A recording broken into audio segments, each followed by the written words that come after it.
Welcome, fellow connoisseurs of true crime, to another chilling chapter in the realm of dark enigmas and haunting narratives. Today, we delve into the spine-tingling and puzzling case of Marvin Bradland, a name etched into the dark tapestry of true crime history. Join us as we venture deep into the heartland of Iowa, where an unthinkable tragedy unfolded on one fateful Halloween night in 1982. A family shaped by love and loss. Marvin Bradland's life began on March 24, 1913, in the quiet township of Pipestone County, Minnesota. He was the sixth child of Peter and Clara Bradland, who had immigrated from Norway in the late 19th century. Marvin was born into a bustling household, surrounded by 5 brothers and 3 sisters. Peter, Marvin's father, was a hard-working farmer and the primary provider for the family. Clara, according to consensus records, occasionally assisted with general farm work, but her role was predominantly that of a dedicated homemaker. Large families were common in those days, and the Bradlands were no exception. Tragedy had already touched the family before Marvin's birth, as they had lost a son just a year before his arrival. Martin's passing marked a somber chapter in the family's history. Marvin's younger sibling arrived in February 1919, filling the household with the laughter and joy of a growing family.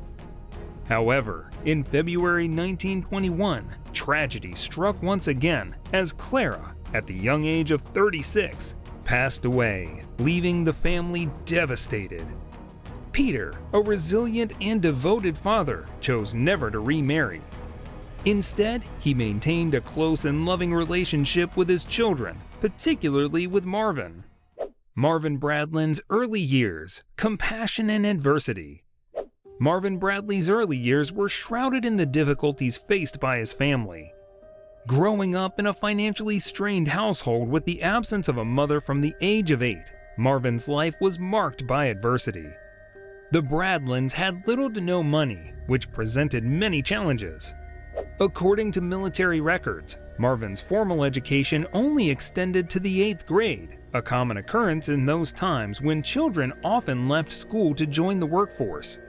Despite the truncation of his school, Marvin displayed remarkable intelligence. He possessed strong reading and writing skills, marking him as a young man with potential. What endeared Marvin to those who knew him was his inherent kindness. He had a heart that compelled him to help others without hesitation, making him a valuable member of his community. Love, war, and peace.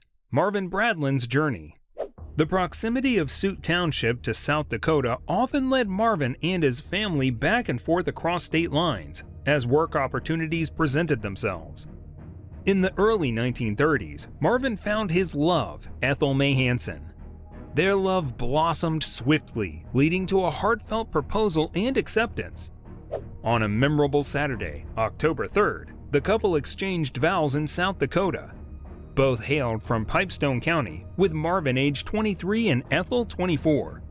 A few years into their marriage, Ethel gave birth to 2 daughters, Judith and Janice.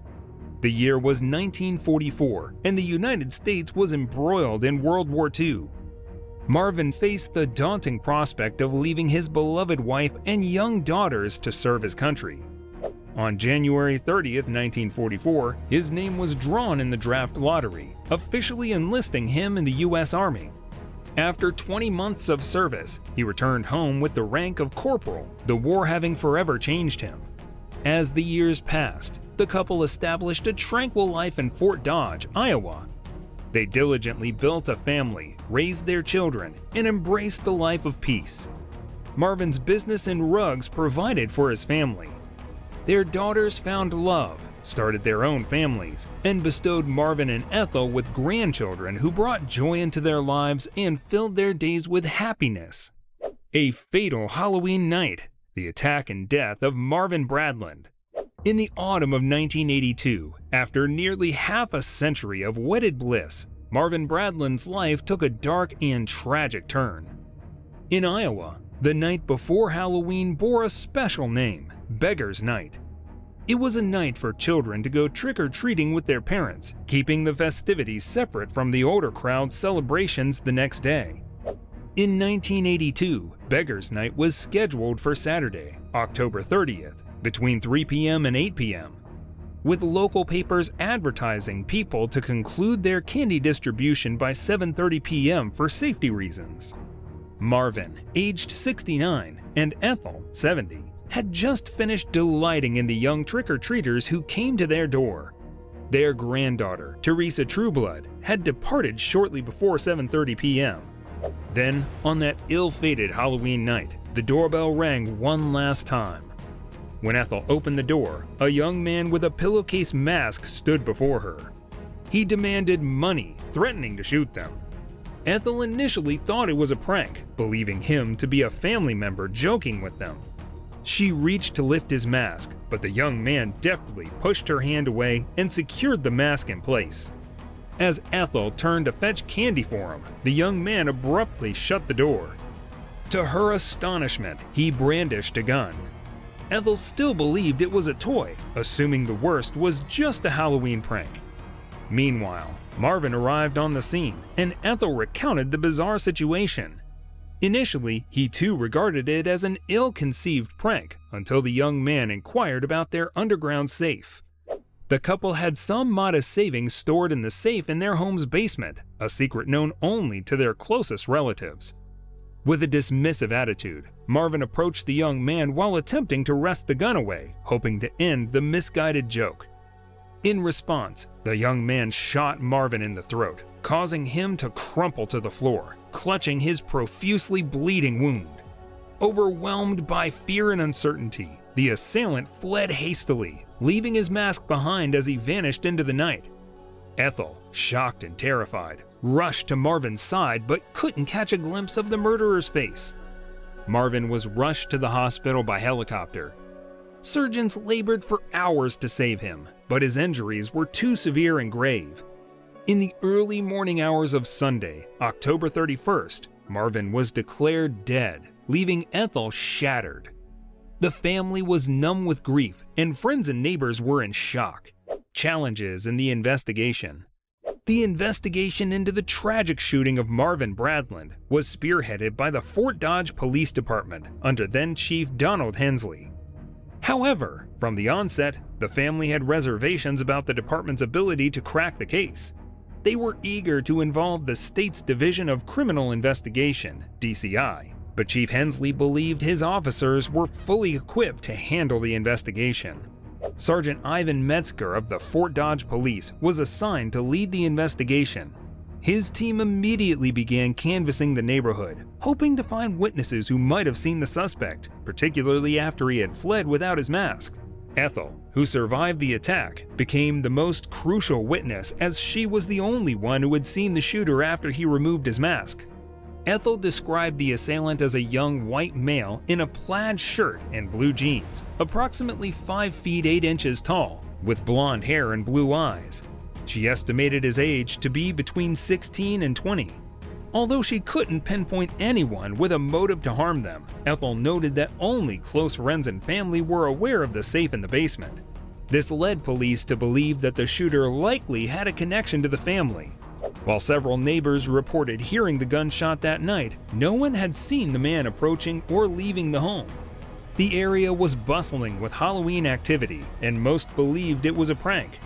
Still, the police couldn't locate a single witness who had seen the suspect during the crime. There were multiple reports of a suspicious figure, but he eluded direct observation.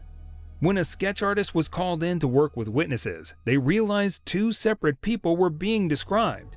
This confusion resulted in 2 composite sketches, both of which had limited potential.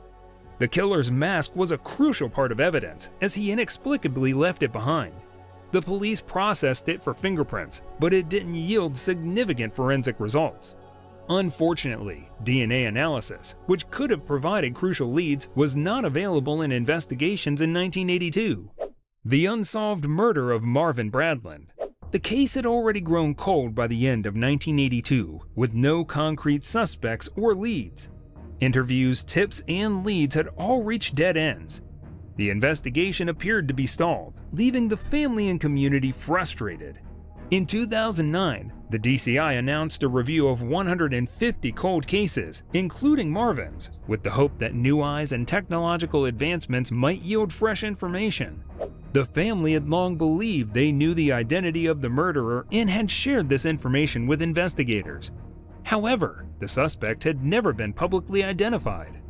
In 2010, they attempted to obtain a DNA profile from the killer's mask, hoping that advancements in technology would provide the breakthrough they needed. Unfortunately, the results were once again disappointing, as there was insufficient material for a conclusive DNA profile. Despite the setbacks, the hope for resolution still lingers as technology continues to evolve. The prime suspect in the case remains unnamed, but is described as a white male with blondish hair and blue eyes, approximately 5 feet 8 inches tall, and may have aged between 55 and 60 years. He is believed to have bragged about the crime and could be responsible for other offenses. The case remains unsolved to date, leaving a dark shadow over this tragic event. As we conclude this chapter in Marvin Bradlin's mystery, our hearts ache for the enduring pain experienced by his family and the Iowa community. Marvin's memory lingers on, a poignant reminder that some questions remain unanswered and justice eludes us. In the realm of true crime, his case stands as a testament to the resilience of communities seeking closure and the unyielding pursuit of truth. We implore you to subscribe, like, and activate the notification bell, ensuring you stay attuned to our true crime channel. Your unwavering support fuels our quest for answers and justice.